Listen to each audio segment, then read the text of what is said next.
But it is a tough challenge. అదంతా తేలికేంది కాదు, but we will come together, will work together, will see how we can take it forward.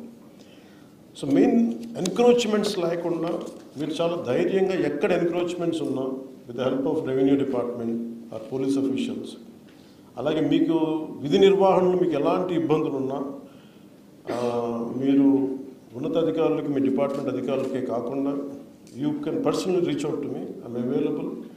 అలాగే సిబ్బందిని నియామకాల్లో కూడా ఎక్కడా కూడా పారదర్శకతే పాటించాం. ఇక్కడ మెరిట్ ఓరియంటెడ్ సిఫార్సుల్ని అసలు వదిలేసి మెయిన్ మెరిట్ ఓరియంటెడ్ ఎఫెక్టివ్, ఎలాంటి కొంతమంది సిఫార్సులు వచ్చినాయి కానీ వాటన్నిటిని దాటి చేస్తూ ఉన్నాం. So I want to give you the assurance to all the dynamic officials that we are there to stand by you. I will be personally there to stand by you, apart from all the officials of great integrity sitting on this dais today.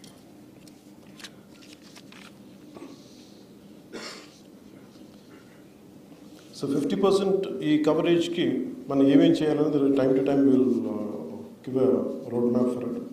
అలాగే Andhra Pradesh great green wall మనం start చేసింది ఎక్కువ ప్రభుత్వం వచ్చాక. మన తీర ప్రాంతం అంతా శ్రీకాకుళం నుండి నెల్లూరు వరకు వ్యాపించే గ్రేట్ గ్రీన్ వాల్ చాలా గొప్ప ప్రయత్నం. ఇది మనకి బెనిఫిట్. ఒక 974 కిలోమీటర్ల ఈ తీర ప్రాంతం పొడవు ఉంది.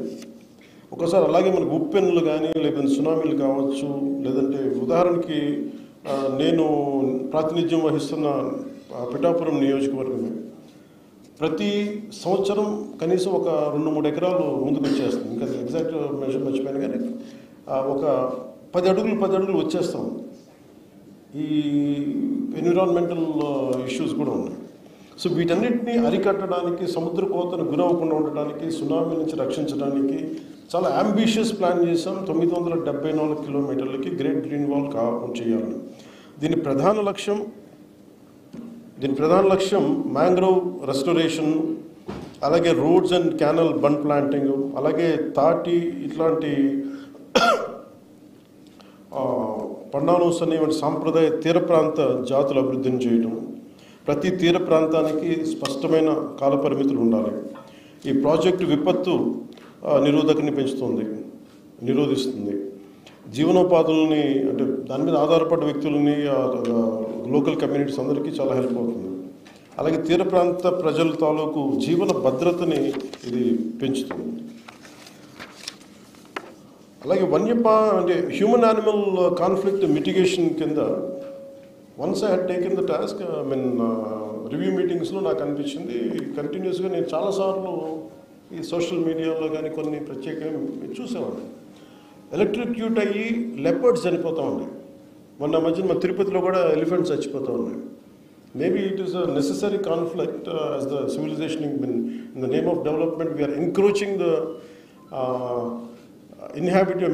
Area which will be inhabited natural inhabitation of animals. అంటే వాటిని మనం ఎన్క్రోచ్ చేసి మనం వాటి జోలికి వాటి ప్రాంతంలోకి మనం వెళ్తున్నాం.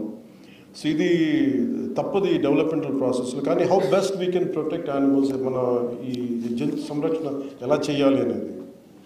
సో దానికోసం ప్రత్యేకంగా చిత్తూరు మరియు ఈ మన్యం జిల్లాల్లో మన పార్వతీపురం, చిత్తూరు చోట ఈ ఏనుగుల సమస్యపై ప్రత్యేక శ్రద్ధ చూపించాల్సిన అవసరం ఉంది. సో నేను ఛార్జ్ తీసుకున్నాక రివ్యూ మీటింగ్స్లో నాకు 2 బయటకు వచ్చింది. ఒకటి ఎలిఫెంట్స్ని మనం ఇట్లా వైల్డ్ ఎలిఫెంట్స్ని ఏం చేయాలంటే ఉన్నతాధికారులు అందరూ చెప్పింది ఏంటంటే, మనం ఈ కర్ణాటక చాలా ఎక్స్పర్టీస్ ఉంది వాళ్ళ దగ్గర. కుంకి ఎలిఫెంట్స్ని, వైల్డ్ ఎలిఫెంట్స్ని మనం వాటితో ట్రైన్ చేయొచ్చు.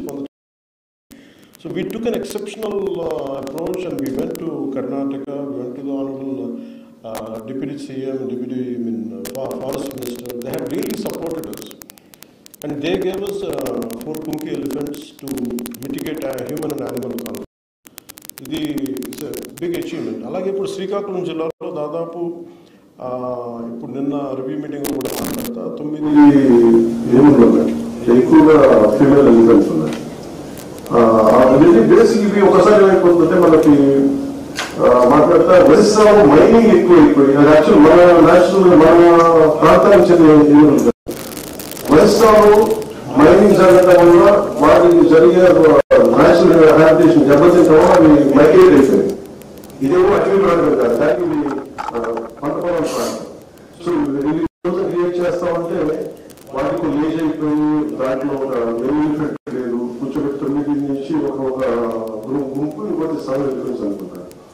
సో ఇందులో నేను మాట్లాడుతుంది ఏంటంటే ఒకటి రీచింగ్ అవుట్ అదర్ స్టేట్.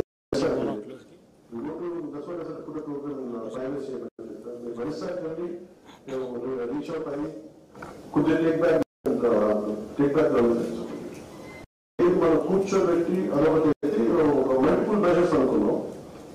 అది కొత్త కొన్ని ఎలిఫెంట్స్ ని తీసుకొచ్చి మనం ఈ శేషాచలం తిరిగి వరగలేము 3-4 ఎలిఫెంట్స్ ని.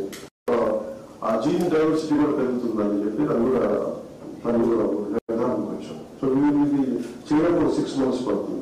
సో ఈ కన్సర్న్ రేంజ్ డిఎఫ్ఓ కూడా ఇది ఫ్యూచర్ మీకు అర్థం చేసుకోవాల్సి వస్తుంది. అలాగే ఈ హ్యూమన్ యానిమల్ కాన్ఫ్లిక్ట్ లో చాలా కొంత మీరు రెవెన్యూ అధికారులతో కానీ అలాగే మీకు ఏమాత్రం టెక్నాలజీ అవసరం కానీ లేదంటే మీకు ఇన్ఫ్రాస్ట్రక్చర్ ఏమాత్రం ఇబ్బందులు ఉన్నా మీకు ఎంత హ్యాండిల్ చేయగలం, ఎంత నిధులు ఇవన్నీ సెకండరీ ఇష్యూ. కానీ అసలు ముందు మీరు ప్రాబ్లమ్ ని ఐడెంటిఫై చేస్తే నేను I keep on doing regular reviews. So please మీరు ఏ మాత్రం ఇబ్బంది పడకుండా దయచేసి మీకున్న స్థానికమైన ఇలాంటి పరిస్థితుల్లో ఏదైనా please reach out to us and we will make sure that we will address that.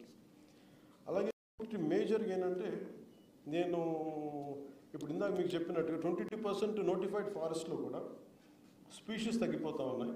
Plant species, మొక్కల వైవిధ్యత, జాతులు, కొత్త జాతులు లేవని అదొకటి అడ్రస్ చేయడంతో పాటు విభిన్నమైన ఈ మొక్కల జాతుల్ని సంరక్షించుకోవడం కూడా చాలా అవసరం. నేను రివ్యూ మీటింగ్స్లో మాట్లాడుతున్నప్పుడు నేను అడిగిన like what are the number of species we're developing as a forest nurseries అంటే I think not more than 10 to 20 species తప్ప ఎక్కువ లేదు. బట్ ఇంత వైవిధ్యం ఉంది అడవుల్లో, how come we're not able to get the saplings అని అడిగితే దాన్ని స్పెషల్ ఫోకస్ పెట్టలేదంటే. So I request you to develop plant nurseries which will be more about wildlife species. మరి దాదాపు 300, 400, 500 మొక్కలు జాతుల్ని మనం తీసుకొచ్చి వైల్డ్ నర్సరీస్ లో పెంచాల్సిన అవసరం ఉంటుంది. ఇది ఎందుకు ప్రత్యేకత అవసరం ఉంటుందంటే 50% 2047 గోల్ 50% గ్రీన్ కవర్ అవ్వాలంటే ఇప్పుడు ఉన్న 22% ఇది పెరగదు. మిగతాదంతా అదర్ దెన్ డినోటిఫైడ్ ఏరియాలోనే పెరగదు. ఇది నగర వనాలు కావచ్చు, లేదంటే మిగతా మన ఎక్కడైతే అర్బన్ ఏరియాలో కావచ్చు, లేదంటే it could be of revenue departments, it could be in schools, it could be multiple small patches. So వీటికి to create mini forest atmosphere we have to develop forest species in a big way.